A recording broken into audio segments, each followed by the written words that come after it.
Tonight's shiur, as always, Lilu Nishmat Avi Mori Dov Ber Meir Ben Ruven Halevi Imir Marati Rachel Bar Harav Michael. And this week we have the privilege of reading not one but two parshiot. They share a common theme. And if you were to ask most people, they would say the common theme is tzarat, this spiritual malady which has some physical symptoms. But in reality, it's a little bit broader than that. The parsha deals with what is called halachically and in terms of midrashically tumot sheyotzet alav migufo, those types of ritual impurity which come from the human body while it is alive, which is different than, of course, the tumah that comes from being in contact with someone who has passed away or a corpse of any nature, or the impurity that comes from different animals and different foods. So, however, having said that, that's the topic of both of these parashiyot. We're not going to talk about that. We're going to talk about one pasuk that seems completely out of place in this parsha, and we're going to get to that in 1 minute. So let's go right to these sources. And at the beginning of the parsha, we begin with a discussion of what is called Tumat Yoledet, the ritual. Again, every time when I say the word Tumah, it's translated as ritual impurity. The primary consideration of Tumah and Tahara is when we are dealing with either the Beit HaMikdash or some type of item that has been sanctified, whether it is eating from a korban, for a Kohen eating Trumah, and those are the primary reasons we need to know whether we are tamei or tahor. Being that we do not have the Beit HaMikdash, we are not presently eating korbanot or truma. It becomes almost non-practicable, with the exception of nidah. But most of these halachot are halachot that, as I said, we don't practice anymore because we are not dealing with going into the Beit HaMikdash. The only time this becomes an issue is if you happen to be on a tour that takes you to Har HaBayit. Then you have some issues with having come in contact with a dead body or other types of tumah. Okay, having said that, I'm going to tell you what pasuk we are going to talk about. Now that I've told you what we're not going to talk about. It's pasuk Gimel, right at the beginning of the parsha, where we're talking about a woman and childbirth. And in the middle of this chapter, which is dealing strictly with the laws of Tumah and Tara, we have pasuk Gimel, which says, "Vayom hashmini yimol b'sar olatam." It says if a woman gives birth and has a male, then she will be impure for 7 days, and then on the 8th day, we will perform the milah on the flesh of his foreskin. So the question is, we already have the mitzvah of Brit Milah. We all know about it from Parshat Lech Lecha, from when Hashem speaks to Avram and tells him all the laws of Brit Milah. Why do we have this pasuk here? What is it for? That's what we're going to try to see how the Mefarshim deal with this. We're going to start with Ibn Ezra, not with Rashi for a change. That's why we're not even going to get to Rashi today. We're going to start with Ibn Ezra. Ubayom Hashmini. What is the purpose of this pasuk that says on the 8th day the circumcision must take place?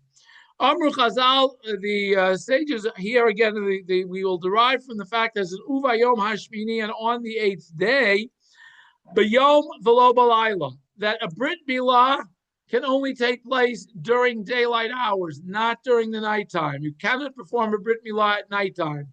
It has to be done during the day. Okay? So it can be afternoon. It can, yes, afternoon, daylight, daytime. Does not have to be first thing in the morning, although we generally have a concept, as we're going to see, of Zrizim, Makdim, and Lemitzvah. We try to do things early in the day, which seems to be a very, very prevalent custom in terms of Brit Milah, at least where I grew up. Does not seem to be as prevalent here. I've been invited to a number of Brit Milah that were in the afternoon and or late in the afternoon even. Okay. Now, Ibn Ezra is going to give a very interesting comment here. We think like it says on the 8th day that the child has to be 8 days old. But in reality, he says, if somebody is born a half an hour before sunset,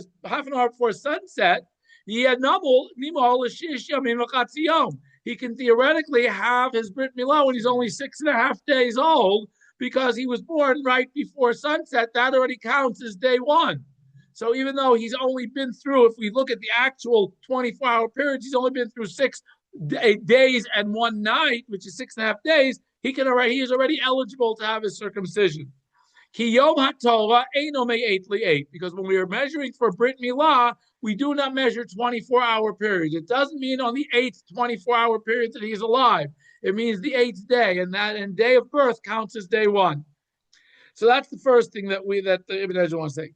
Then he says, Yimol is mibinyan nifal kimo lo yikon v'yemigzirot mulim hayu, and it's passive. Yimol, he shall be circumcised. It's not that go and circumcise him, as we saw with Abraham. He is told circumcise yourself. Here it is passive. It really should have been yinmol b'sarlato, but the nun drops out. That's a convention that happens in diktuk in Hebrew. Nun drops out in certain versions of the verb. Kamo ish ki yidor neder. It doesn't say ish ki yidor neder. It says ki ish ki yidor neder. The nun of the root drops out. The yechzar hamal kimo aviv obeitino. And what is it? Why is it passive? Because the one who is doing the circumcising, even though the parent has the primary role, the parent isn't available for whatever reason. It is incumbent upon the court to see that the child becomes circumcised. Hence, it is passive. It's the child or even the parent is not necessarily the one doing the circumcision. Arlato, why does it say Yimol B'tar Arlato? Ibn Ezra says, what is the extra word of Arlato? Kamtal Yadua Kihi Be'ervad. This is to tell you where the circumcision takes place.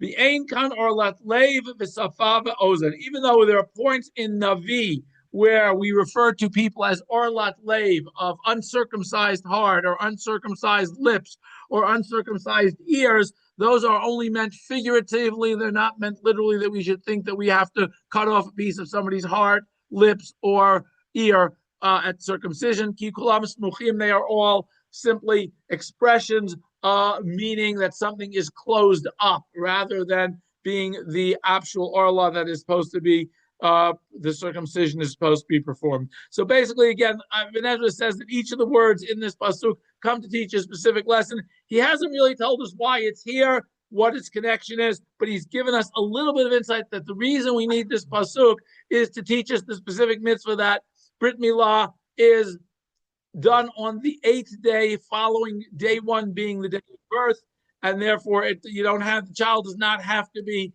7 full 24-hour days old, and it's on the 8th day. Chizkuni. Ubiyom. And again, it says, and on the 8th day, he should be circumcised. What is it? Ubayom, and on the 8th day, l'rabot kol she'ar hanoladim. This is not only to add it, this is to add any child, hanimolim, who is going to be circumcised, sheyo yu nimulim ela bayom. That the Brit Milah, the extra vav, the bayom hashmini tells us that a child who is circumcised on the 8th day after his birth has to be circumcised during the day. The extra vav tells us that any child who is circumcised has to be circumcised during the day. Ubayom hashmini yimol. And again, the 8th day. Why the 8th day? Shimon Yochai's students asked him, why does the Torah command circumcision to be on the 8th day? Amar Lehem, he answered them, we do want everybody to be happy. By the way, the way he's phrased his phrase, I was like, we don't want everybody to be happy. We don't want everybody to be happy. Why wouldn't we want everybody to be happy? Sheyom Amil Yom Simcho. Day of a circumcision is a big mitzvah. As we have a pasuk that says, "Until him sas anochi al imratecha," I rejoice at fulfilling your mitzvot, at your commandments. Brit Milah is a very special mitzvah. We know that we go back to parshat Lech Lecha. The word Brit appears 13 times. 13 different 13 different covenants are created between HaKadosh Baruch Hu and Am Yisrael through Brit Milah. Okay, and it says. So, and again, rejoicing is clearly part of that fulfillment of the mitzvah. The Amartal Zumila, what does it say? Sasanochi al imratecha Amarto, what is Hashem's word that this pasuk is specifically referring to is Brit Milah. So we don't want everybody to be happy. We do want everybody to be happy. And the way it's going to be phrased is we don't want everybody to be happy except. So except that the mother and father of the child should be disappointed. Atzuvim really means that they're downcast a little bit. Why? Because they're off limits to each other for the first 7 days after childbirth. We just said that Shivat Yamim, she will be tamei, so they can't even share anything other than just experiencing it, but experiencing from their own way. So the fact is, we want them to be able to rejoice too.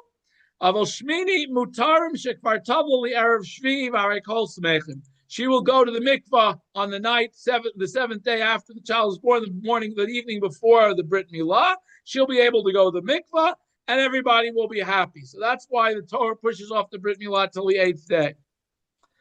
Ubayom hashmini yimol. And again, on the 8th day, we have to have Brit Milah. Now, mitzvah zu nishni. Again, this mitzvah is repeated because, as I said, we have this mitzvah in detail in Lech Lecha. It's spelled out when Hashem commands it to Avram Avinu.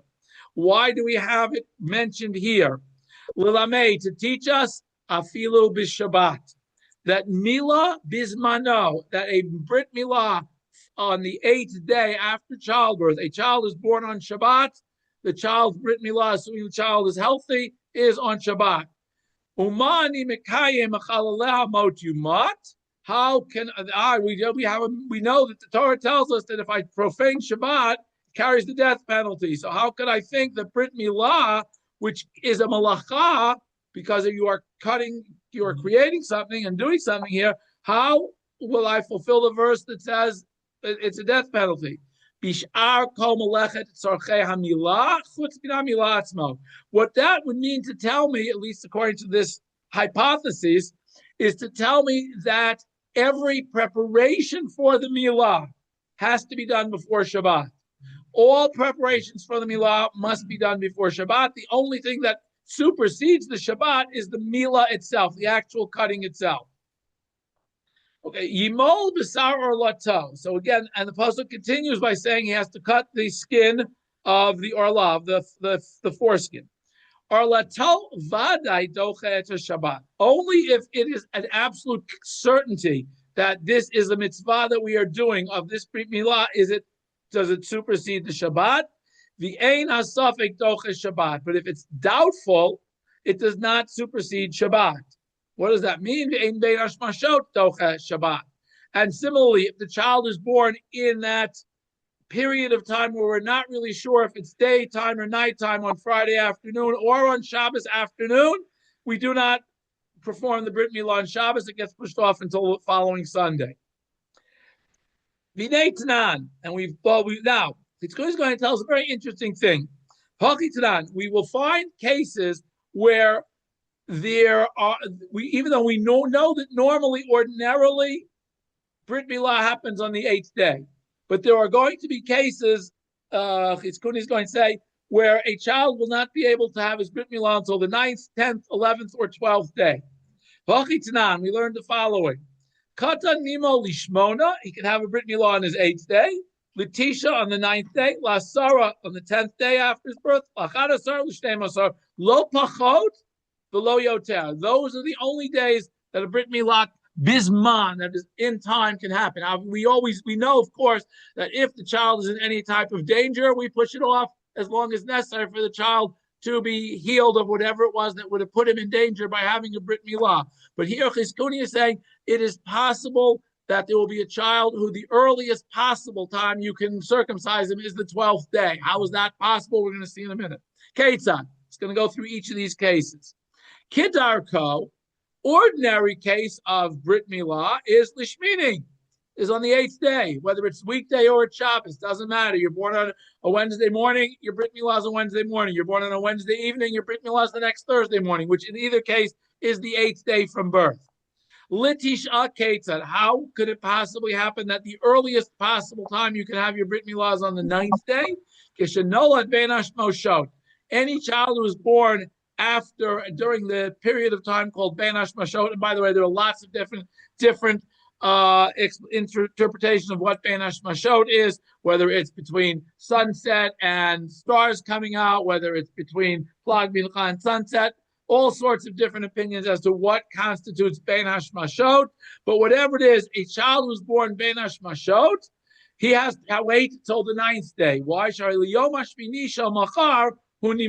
only going to be, we were going to go to the later day of Ben Hashmashot, whichever it is. In other words, if it's between Wednesday and Thursday night, Wednesday night and Wednesday afternoon and Wednesday night, we're going to push it off until Thursday morning, which would be the ninth day.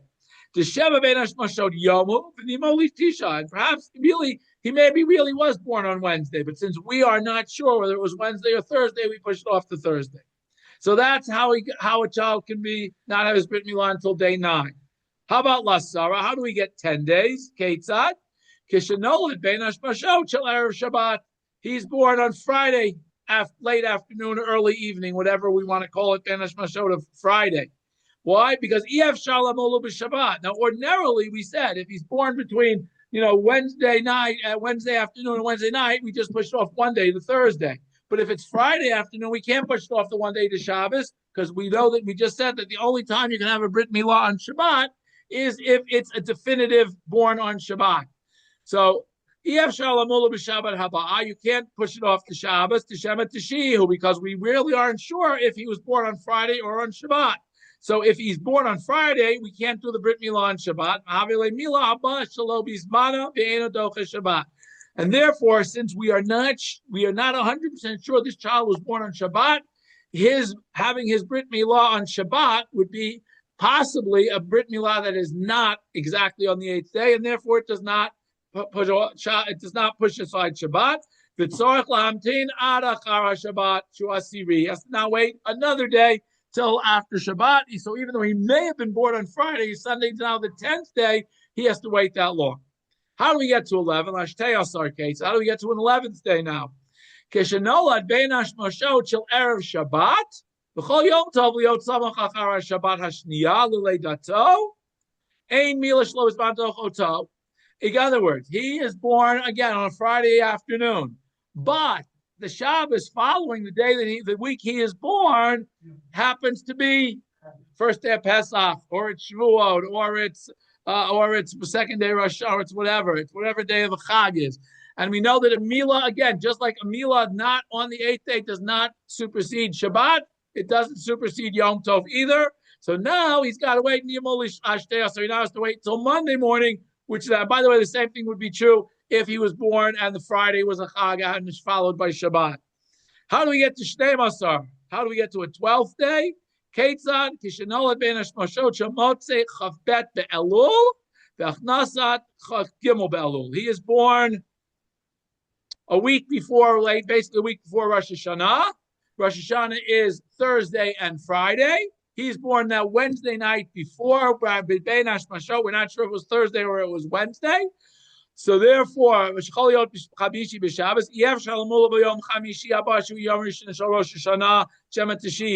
can't do the Brit on either day of Rosh Hashanah. We can't do it on Shabbat. We now have 3 different days that he got pushed off. So he got pushed off all the way from 9 to 12. He'd have to wait till the 12th day. Now, interestingly enough, he doesn't mention Rosh Hashanah being Sunday Monday because Rosh Hashanah, according to our current calendar, does not fall on Sunday. But that's different comment. But again, I thought it was interesting that he goes through trying to come up with all these different possibilities of how far can a Brit be pushed off without the child, when the child's perfectly healthy and he's perfectly, and it's merely a doubt in terms of what time the child was born. As I said before, if the child is in any danger because of health reasons, we know that the Brit is pushed off until his health condition it clears up, whatever that might be. Okay. Torah Moshe, the Chatam Sofer says the following. It says, Yimol b'tar orlata. Okay. Now he says, Pesach, we learned the following. Ketiv, v'chol eved ish miknat kasef umalta oto. We have a mitzvah to perform a Brit Milah for any time we purchase a person's body, not his labor, but we purchase person has to have a Brit Milah. And when we have a ger, when a ger comes and converts, he has to undergo Brit Milah. Himo Yimo Kol Zachar. It says we have to, any males that are included in this category have to have a Brit Milah. The Lohis Kier Basar, but it doesn't say Yimol Basar or Lato. It just says Yimol. Why doesn't it mention Basar, the flesh? And here by talking about a Brit Milah happening on the 8th day, we mentioned the word Basar or Lato. Why is there a difference between how we describe the circumcision of a non-Jew becoming a Jew and a person who's born a Jew? This is why Chazal explained this, our mitzvah here. Why is it in our parsha? What does Brit Milah have to do with everything we're talking about? Even if there is a sign of tzarat on the foreskin, yikotz barato. And we know that one is not allowed to remove a baheret, any of these skin conditions. You're not allowed to remove it. It has to go away by itself. Even if it's in the place of the Brit Milah, you are allowed to cut it off. This comes to hint at of the parsha that we're going to learn about, the whole concept of tzarat. That's what Chazal want to say is Yimol Basar Loto. Now, the Khatam Sof says that's very nice. I want to bring a different interpretation. Rome's Khan, the parsha here is hinting at the following: the Yisrael Arel, even a Jew who has not undergone circumcision for whatever reason. Generally, the reason the Jew would not undergo circumcision is because he had two brothers who passed away during the Milah procedure, and now he does not undergo circumcision because it's a sakana. Okay, so what he wants to say is Yisrael Arel, even a Jew who has not had circumcision, is Nikra Mol. He's still called a circumcised person. The guy, even if he's had a circumcision, he's had that procedure done, Nikra Arel, he's still called somebody who is uncircumcised. So the terms circumcised and uncircumcised don't necessarily refer to the physical condition of circumcision when they are used in Mamarim Chazal and in the Torah. The Yisrael Eino Ella Arel Basar. Why is it that? Because in a case of a Jew, the only thing lacking is cutting off a piece of skin. Avalibo Mahul Hashem.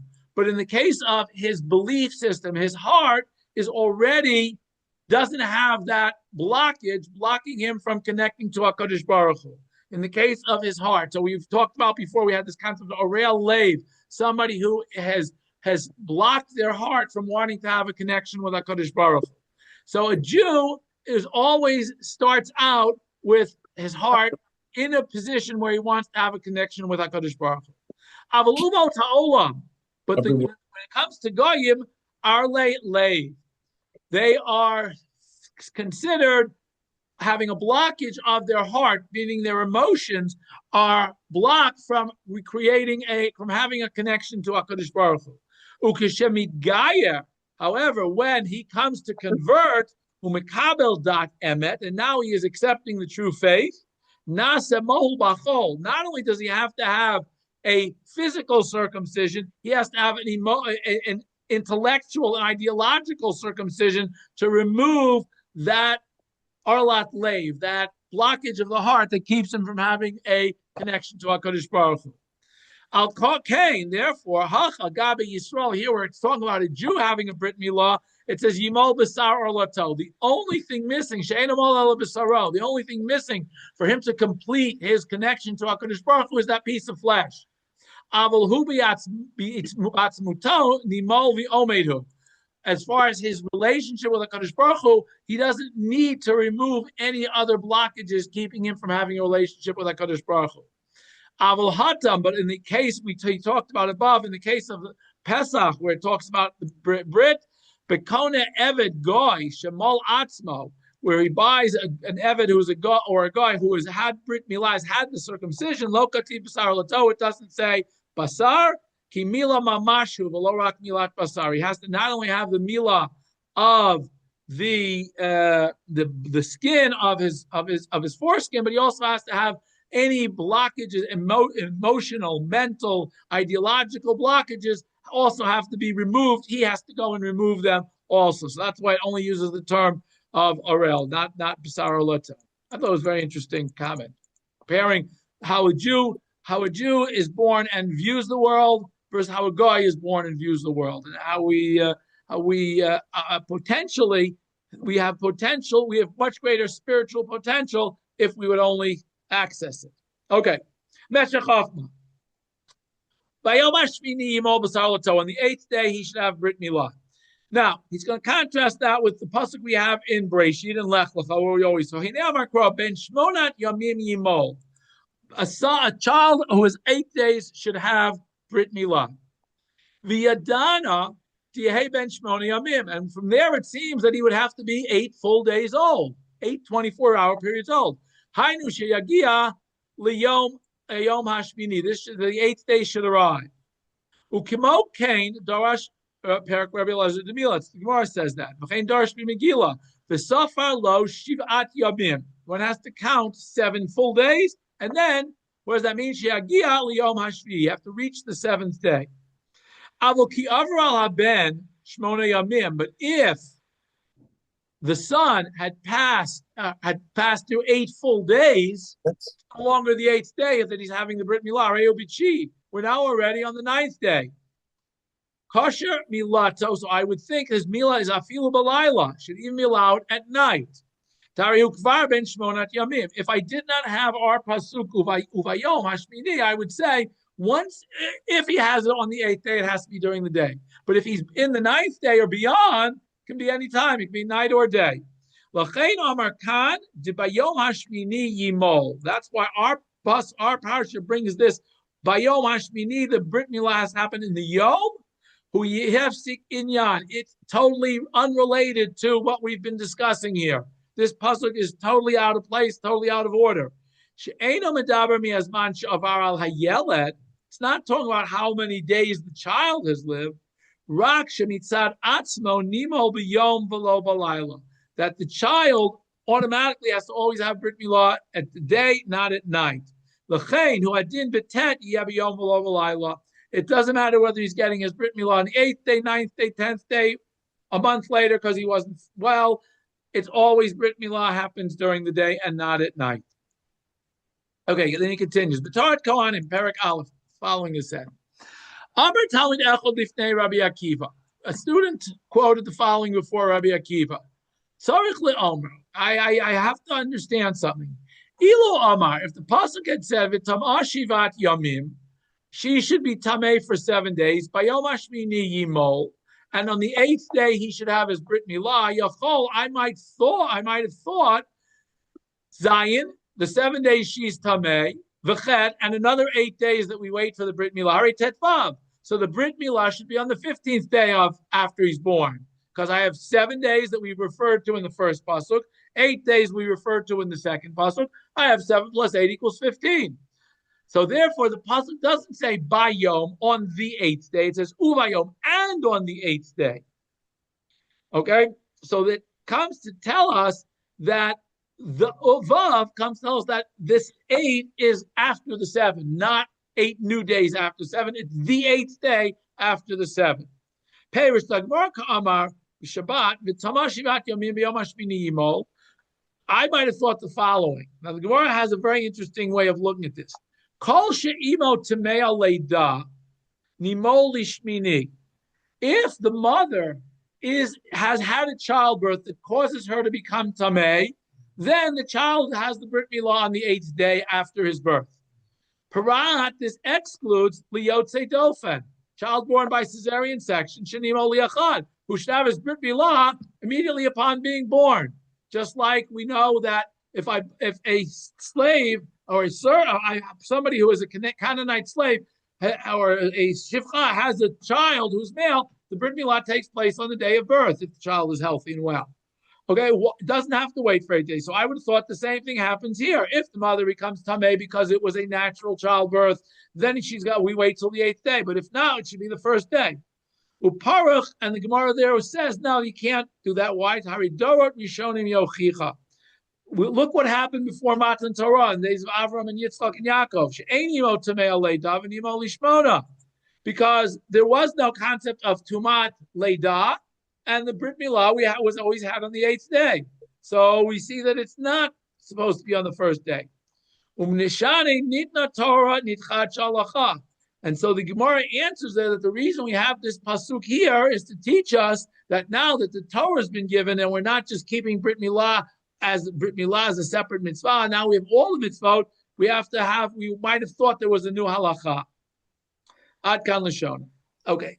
Im kain, have amin dechach omer rachmana. I might have thought this was the intent of the Torah.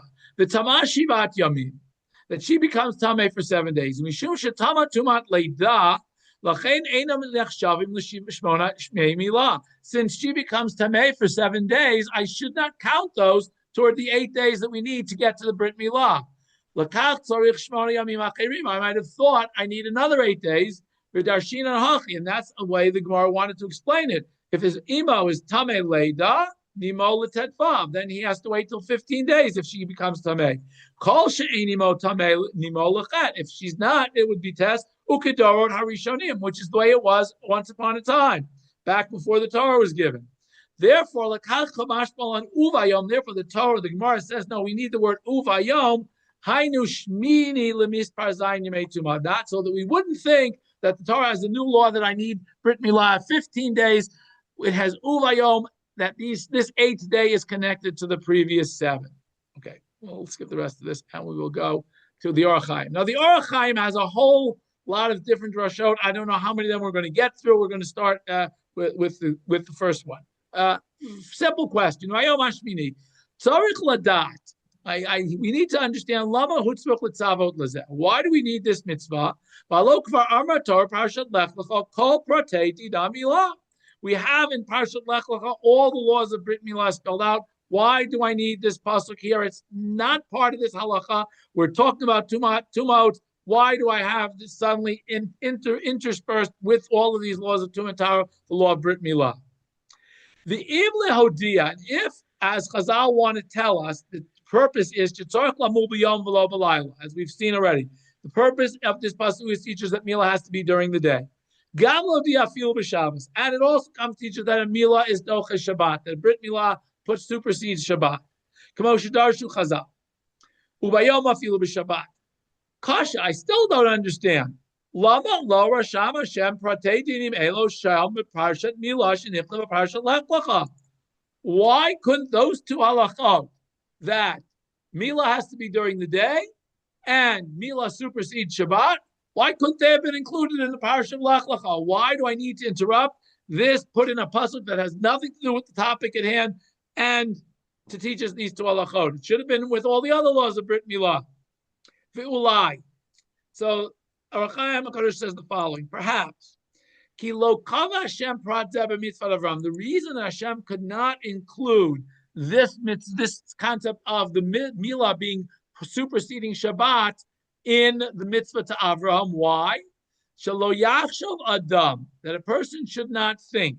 Ki lo heikel Hashem Shabbat legabe Milah elo ha'avot shelo kiblu haTorah v'chumrat Shabbat. If the Torah had taught the law to Avraham in the Lech Lecha that Shabbat, if that was the case, then I might have thought that was only the case before Matan Torah. Because before Matan Torah, there was no mitzvah per se of Shabbat. Shabbat was something maybe they kept by convention. Maybe Avram kept it by convention because he knew it was going to be a mitzvah, but he wasn't commanded. As a matter of fact, one of the questions all the Parshanim ask is if Avram Avinu kept all the mitzvah, how come he didn't have a Brit Milah long before he was 99? And the answer that the Parshanim want to give is because Avram wanted to wait till Hashem would command him that. So the same thing, perhaps, it had the pasuk in Avram's time said that Brit Milah is Doche Shabbat, then I probably would have thought that was only before Matan Torah. Avo Yisrael shenitztavu me Hashem, we who've been commanded by Hashem achalel mot yumat, that the isur of transgressing the commandment of working on Shabbat, doing malacha on Shabbat, is so chamur that it's a capital punishment. Lo yitcha Shabbat, so Brit Milah shouldn't. We should just wait another day. V'agav she'amru zal shemitzvah b'sinai nemra ela shenichtav b'imkoma. And even according to Chazal, those who want to say that in reality, the mitzvah of Brit Milah is given here when Hashem gave all the other mitzvot. But it's written in Parshat Lech Lecha so that we have it when Hashem gave it to Avram. Nonetheless, Yesh Makom Leval Din Lachalok. There's a place to question. Ki ein l'lamed lakel b'Shabbat. We could not learn from Avram Avinu to supersede Shabbat with a Brit Milah. And we would have thought that the only time Hashem allowed a Brit Milah on Shabbat was pre-Matan Torah, before we were given the mitzvah of Shabbat. And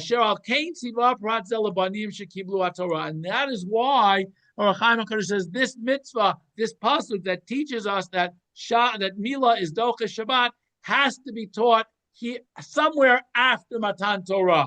And here's a good place to insert it, as good a place as any. We would have asked the same question no matter where it was inserted. So here it seems almost logical, because we're talking about childbirth, to talk about Brit Milah. Odinira minastam, another way of looking at it, ki minastam pashuthu. It's obvious, ki mitzvah milah shenemer parshat lech lech al Avram Avinu alav hashalom, hadvarim heim kenetinatan mipnei hagevura li Avraham. It's obvious to us that when we read about in Lech Lecha, the mitzvah of Brit Milah, it's the mitzvah of Brit Milah as Hashem commanded it, not to Am Yisrael, but to Avram Avinu. Below Tosefet Dvarim, Bahem Achar Matan Torah, adding nothing that was going to be changed in the mitzvah of Brit Milah after Matan Torah. And therefore, Ume'ata ein makom she'yitzav Hashem li Avram lamul afilu b'Shabbos. There is no reason that Hashem would have included in his command to Avram Avinu the mitzvah that a Brit Milah supersedes Shabbat. Why? Why wouldn't Avram Avinu need to know that the mitzvah of Brit Milah supersedes Shabbat? Because he would have figured it out on his own. Avram would have figured it out on his own. Hagam shemekayim kol Torah kula.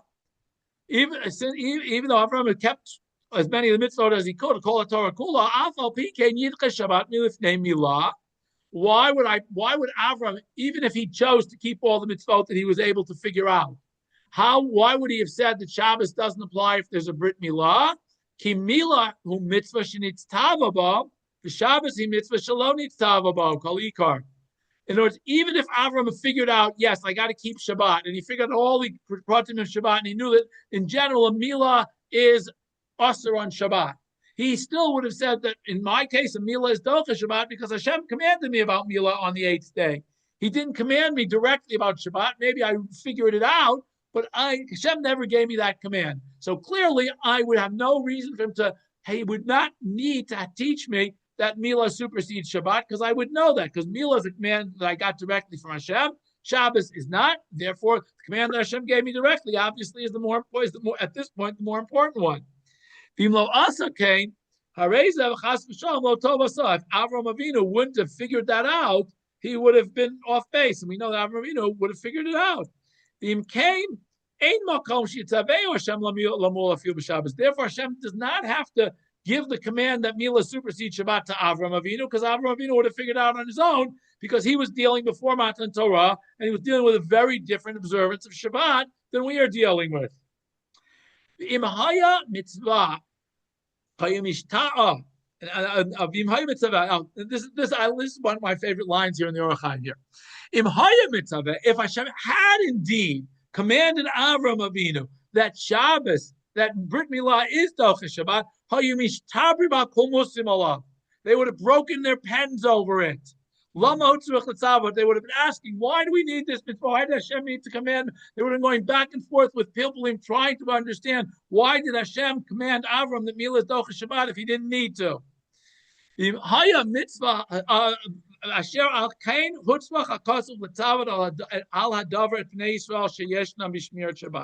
And that's why now Hashem that has commanded Am Yisrael that there's a commandment of Shabbat, now he has to go and teach us that milah is Doches Shabbat. Before, when Avram Avinu didn't have that mitzvah, it wasn't necessary. Kimo Kain, similarly, Mashidarshu Sham B'Torah Kohanim, B'Riboy Tevot Yimol B'Sar Lamul Afilu B'Heret. Similarly, he said the fact that we learned from the word Yimol B'Sar or Lato that Brit Milah supersedes even the negative commandment of removing tzarat, that if there's a tzarat at the makom of the milah, you can cut it off. That clearly also didn't have to be taught to Avram Avinu. Why? Because mitzvah zulo demer Avram Avinu b'taman yizkar. Avram also didn't have the mitzvah of tzarat. So he did not have to worry about cutting a Brit Milah where there was tzarat, and not that he didn't have to worry about doing it, he didn't have to worry about having a separate command to tell him that it was okay to do, because there was no negative command that he was transgressing. Similarly with Shabbos. So again, very interesting way of looking at this whole approach to what is it that the Torah is trying to teach us by putting this pasuk in here. Now, Orach Chaim continues. Now he goes to a different perspective. What does this pasuk have to do with the pasuk beforehand, which says that the mother is tameh when she has a son, she's tameh for 7 days? And it also appears that we can give a reason, as we already have seen above, why the mitzvah is placed here at this point, right after we talk about the mother becoming tameh for 7 days. We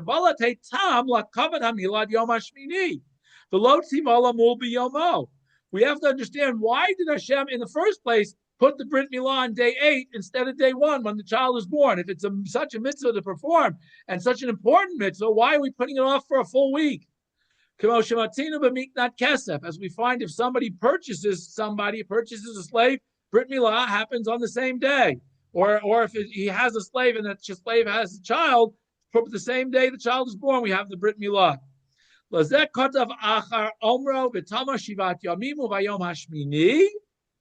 Lomar to say, which we already saw before above, Lomar kitam lezeh hushakav habilov wal derech amramzal kadesh lo you kol alam samechem v'aviv v'imo atzuvim.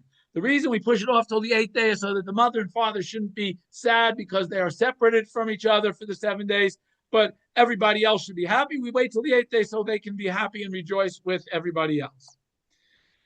Razal Amru, and the Chazal give a different reason why we wait till the 8th day.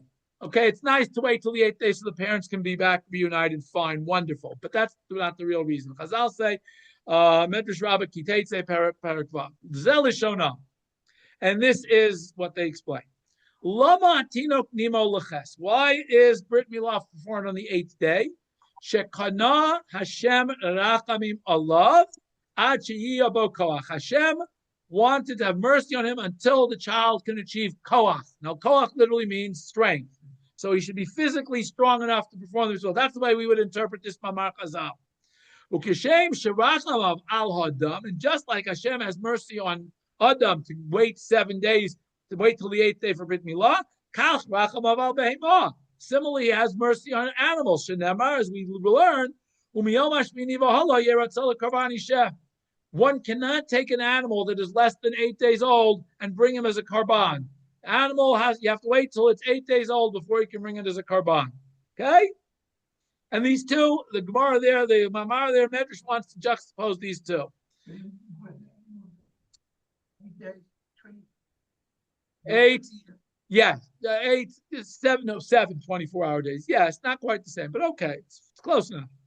But Tzarich Ladat, Migila Sodzeh, who we want to understand, where does this idea, this magical, this secret come? How to know that on the 8th day he's going to have enough koach, and maybe 6 days, maybe 12 days, maybe a month, maybe 3 months? Who knows? Why dafka 8 days? How did the Chazal get this idea that after 8 days he's going to have this great koach? The Nira. But it appears the Orach Chaim HaKadosh says the following: Ki koach ha'amar b'divrei hu masha amar b'zohar. The koach that this Mamar Chazal says that we wait 8 days so the child should have koach is not dealing with physical strength. It's like the Zohar says, what? Why do we have to wait 8 days? Shehukadei sheyavor alav Shabbat. In every 8-day period, there's always at least one Shabbat. The child has to be alive for Shabbat before we can get him to Brit Milah. Why? The Tagi'eu nefesh achiyunit hanishpat ba'olam. He should achieve this nefesh, his soul, should come down to him, which comes down and gives him connection to HaKadosh Baruch Hu. But b'yom HaShabbat. We know that on Shabbat we get this extra spiritual boost. That's the koach we're talking about. Ki yadua v'az yiyeh ben kayama. Now he's had this koach of Shabbat, we know he has the spiritual energy to succeed, to live, to thrive. Hush Amru Gazal, koach achtiyuni, the spiritual strength. The Timsa Amru Chazal, shekodim Shabbat, before Shabbat arrived, Haya Olam Rofeif Viro'eh, the world was trembling and it was not full yet. Even Shabbat, when Shabbos was nitchazek, it became strong, v'noch, and it rested. Adkan. And that is what Chazal meant when they said we have to get him through a week, 7 days, so he should have koach. It means spiritual koach of having been through a Shabbat and having absorbed the spiritual energy of Shabbat. And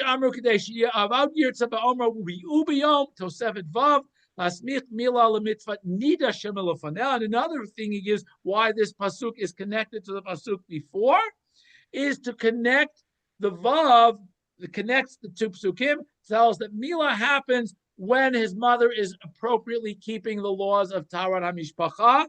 Lo mekizeh talui b'zeh. Shim yishmar mitzvah nida yosif lizakot esot mitzvot Milah. That if a woman properly keeps the law, and the couple properly keeps the laws of Taharat HaMishpacha, they will merit to be able to form the mitzvah of Brit Milah. And I just realized that my time is just about up. So I'm going to stop here and just say that, because I said I keep going. The Orach Chaim goes for another 6 pages, but we're going to stop here and just remind us that I think the Parshanim are really focusing here on the importance of Brit Milah. Yes, it's put here because even though, yes, Brit Milah is a legacy that we get from Avram Avinu, it's also a mitzvah that Kadosh Baruch Hu gives to Am Yisrael with these additional pratim, so that we should understand that it's not just something we do because of Avram Avinu, and that Brit Milah is a critical component of understanding who we are as a people, understanding how we connect to HaKadosh Baruch Hu as a people. And I think the last mamar where the child has to go through a Shabbat. And that's why many things in Judaism are Sheva. We go through 7 days of mourning, 7 days of rejoicing with a Chatzakal. Each of those, there should 7 days of Chagim. Each Chag is 7 days. Both Pesach and Sukkot are 7 days. So that we have at least one Shabbat to, again, recharge our spiritual energies that will enable us to properly fulfill all the mitzvot. And through that, we will ultimately merit to hopefully fulfill all these mitzvot, and then we will have to learn all the other rest of this parsha about all the other laws of Tumah and Tara when we rebuild the Beit HaMikdash b'mheira v'yameinu. Thank you all. I open it up now for questions and comments and feedback. In regard to the first question, yeah, I'm not sure I quite looked up past it. Okay. All right. Joel's question was, okay, what was it specifically about this parsha that causes the Brit Mitzvah of Brit Milah to be put here? And I think, as I said, couple of the answers given were basically to connect it back. It's a logical, it's a logic. I have to put it somewhere. The point is that, at least according to the Orach Chaim, I had to put it somewhere because there are aspects of Brit Milah that had they been taught to Avram, we wouldn't have understood them as applying to us fully. So that's why they couldn't have been taught in the chapter with Avram Avinu, but they had to be put somewhere. Now, the reason it puts it here is because this way it connects it to the mother becoming tameh by having a child. So that's at least some connection. Again, it really, as I said, the whole theme of this parsha is the impurity, all these ritual impurities, and that's where it doesn't belong. But again, it sort of sneaks in. Exactly because one of those types of impurity is after childbirth, and a childbirth of, and as Torah describes, of a male, different than when the female is born. Okay, that's the best I got for them. Any other questions, Rita? Aaron, is that why they have the Shalom Zachor on Shabbos Is that why they have a Shalom Zachor on Shabbos? That's a great question. Again. The Shalom Zachor is exactly that, to tell us the importance of Shabbat for the child, that he has to go through a Shabbat before he can have his Brit Milah. Now, interestingly enough, if the child happens to be born on Shabbat and his Brit Milah is on Shabbat, he gets double hitter, but he only gets two halves of the same thing. I mean, I'll give you an example. I know I was born on an early Saturday morning at like 2 a.m. Okay, so I don't remember. Obviously, I just only know this from having been told. But my Brit Milah was the following Shabbat, so I actually been through 3/4 of a Shabbat. My first day on the here, and the rest of Shabbat the next week. So there is something about, again, having gone through a Shabbat. As I said, if you're fortunate enough to be born on Shabbat, you get two different pieces of Shabbat. So you get two Shabbatot. You get a double hit, I guess. But I think the whole concept of Shalom Zachar and many of the other minhagim that revolve around Brit Milah. I know there are many communities where the night before the Brit Milah, they gather all the children and say Shema Yisrael and Amalach HaGoel, so that, which is basically a blessing that the child should get through the Brit Milah. It's a surgical procedure. They should get through it safely. I think the concept of Shalom Zachar is more because Shabbos, people were available. You wanted to extend the simcha of the Brit Milah or of the childbirth a little bit more. And so obviously Friday night seems an obvious choice because that's when people are available or were available. I don't know. I mean, again, it probably does relate to, as I said, the extra sanctity of the Shabbat in some sense. Now you've given me a homework assignment, Rita. I got to go see what else we can find out about that. Any other questions, comments? All right, thank you all for joining. It's good to be back for me. It's good to be back in the shul and back online after Chag and after a couple of times of doing this only on Zoom. So take good care. Have a good week, everyone. A good rest of the week. And we should only have continued quiet and